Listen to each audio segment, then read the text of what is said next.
Hello, everyone, and welcome to Moonride, where we are channeling the man in the moon.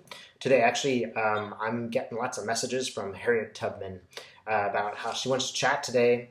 If you think it's kind of weird that a white guy who just discovered that some of his ancestors were actually slave owners is channeling Harriet Tubman, I agree with you. I think it's really weird. Okay, I've gone back and forth with the ethics and morality and all this stuff of doing this, and basically I asked her, so did a few others, is this okay? It feels wrong. And Harriet's message is she needs to get this message out now. She doesn't care who the vessel is, but her message is an important one for America today. I would encourage all of you, if you feel like this is for you, to contact people like Harriet Tubman for yourself. This is a great way to get direct information. Again, be very careful as you do this. Be careful when you're bringing energy in, because it needs to be clear that it's good stuff and not bad stuff. There's lots of things on the internet that will teach you how to do this. My basic way is, who are you? What do you want? And are you from the light? If you don't have a good feeling, it's stop. If it's even neutral, stop, do it again, sage off, do it again. All right. So please keep in mind that people like Harriet Tubman are available to all of us. She has a lot to say, and it's important to hear right now. So Harriet, okay, she's giving me a thumbs up. Thank you, Harriet. I'm sorry, Auntie. She much prefers it when people call her Auntie. I really like it when she calls me Lil Davy. It's very intimate. So, Harriet, could you explain what do you want to tell us today?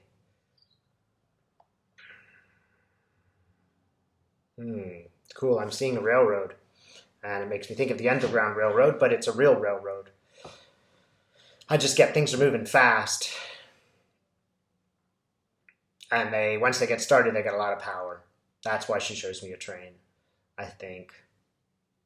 But there's much more to that. She's just showing that, like, these images, the symbols have many, many meanings. It's not just the train moving forward. It's not just unstoppable. It's not just, heavy. It's also other things. It has layers and layers of meaning, this train. It's funny because it's going right to Washington. Right to Washington, D.C., I should say. Harriet's looking very well dressed. Sorry, Auntie's looking very well dressed, and she's stepping off the train. Got a cool bag and all that stuff. She looks really chic, actually. I didn't always expect her to look like this, and she's just saying, "You think I never got dressed up?" Okay, Auntie, what do you want to show me? It's almost like an Akashic library she's showing me.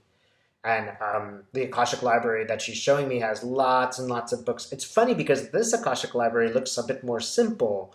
I've seen the library before, but this one is not so grand. It almost looks like a bureaucrat's, just like a simple office building for bureaucrat type people, but the walls are lined. Oh, it's filling in now. We're getting a little bit more historic.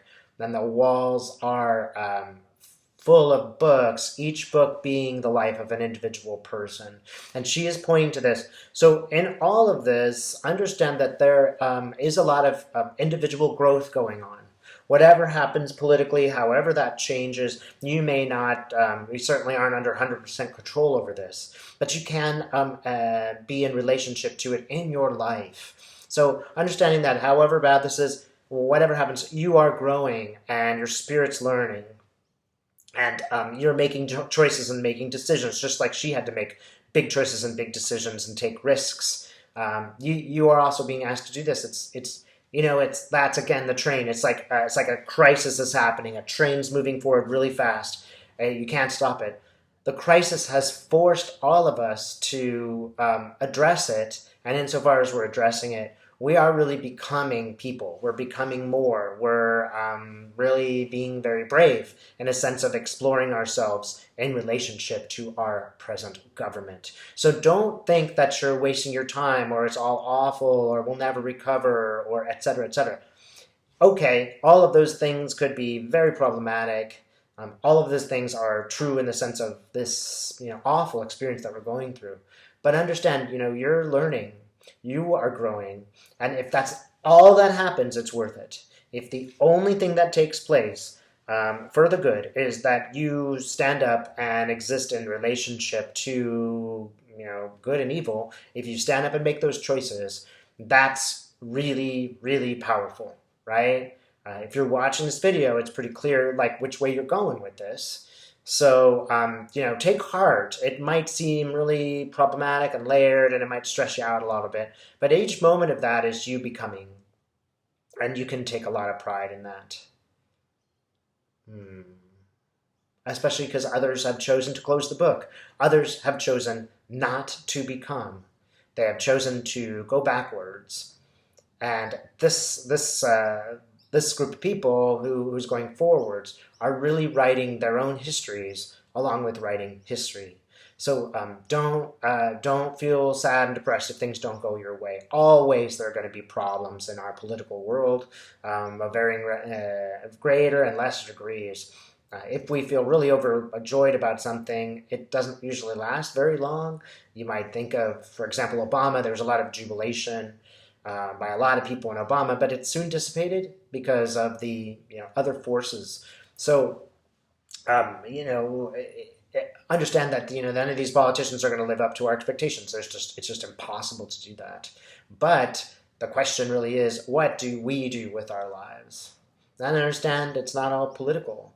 It's about relationships. It's about love and being a relationship to love. It's about evolving as people, about creating communities.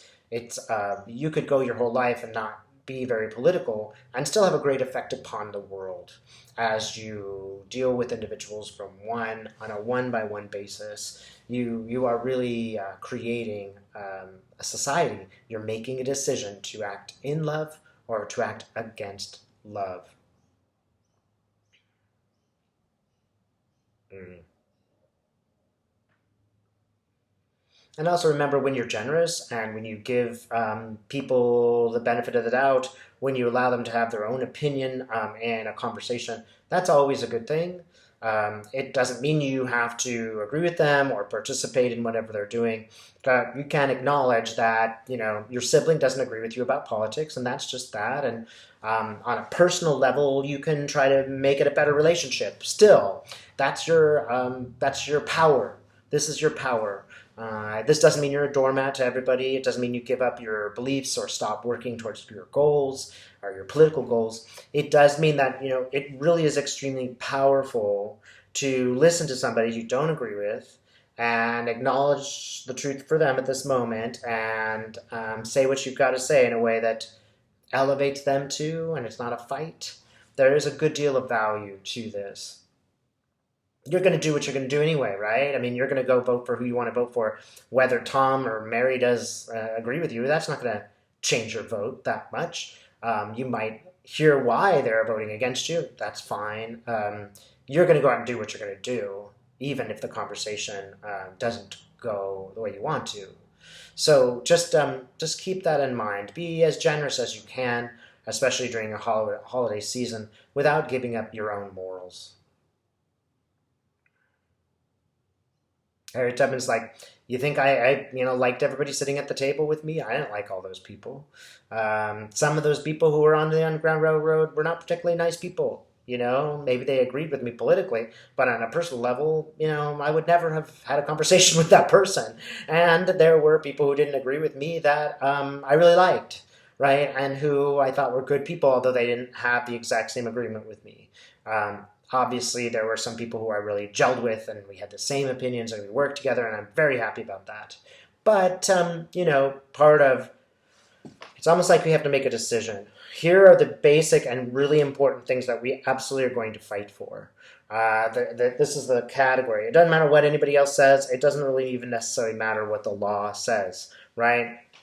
She chose to break the law and go and rescue people who were enslaved. That was one section. But there's another section where you're sitting at the table with someone and you're having a conversation and you're eating your dinner and you don't really agree with them, but it's just better not to have the argument at the table, right? It's possible to live in those two worlds at the same time. It really is. If you find Thanksgiving stressful for these reasons, yeah, a lot of meals Harriet Tubman had were really these stressful meals, right?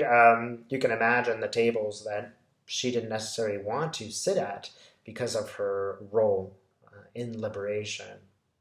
Part of that is liberation, where you're able to address this person with your own power. At the same time, you can take in what they're saying without becoming completely defensive. This is not an easy task, but this is what is being demanded of us right now. So if you try this and you fail and it doesn't work out very well, okay, the point is that you try, you learn, you get a little better. If you went too far in your argument, say, I'm sorry, I went too far. That's on you. It doesn't matter if the other person apologizes. You are responsible for you. Your soul is responsible for your own soul. And that is an extremely important point that was pointed out to us by people like Christ, right? Don't throw any stones, right? You do your action right, but don't start projecting onto others. Even if you're usually a right person, that's still an amount of ego in there. That isn't good. Don't misunderstand me. The ego is fine, but there could be a little bit too much. And your ego could become very much involved with somebody else's ego. That's not doing anybody any good. She's just telling us to have a great Thanksgiving. And remember, what you do have. Remember what you do have to be thankful for. She's telling me she lived a really tough life. There were lots of things that were really, really hard. Giving up her husband. All of these were extremely difficult. And then there were also these marvelous moments. These really beautiful moments. She's showing me a beautiful scene. And it's like everybody's holding a candle. I don't know what event it was. But it just gives me the feeling of like all those people are a light in themselves. Each separate person is a light. And here they are all together for one reason, to do one thing. This ultimately is the final nature of the universe. And it might take us a couple of million years to get to that point, but we will. And when you go to these events where you do see the light in others and you do see the unity of others, that is a good reminder of the ultimate meaning, the ultimate goal of this universe, which is good. It inspires us to work hard, but it is ultimately good. All right? And that's all she'd like to say. Thanks so much for watching.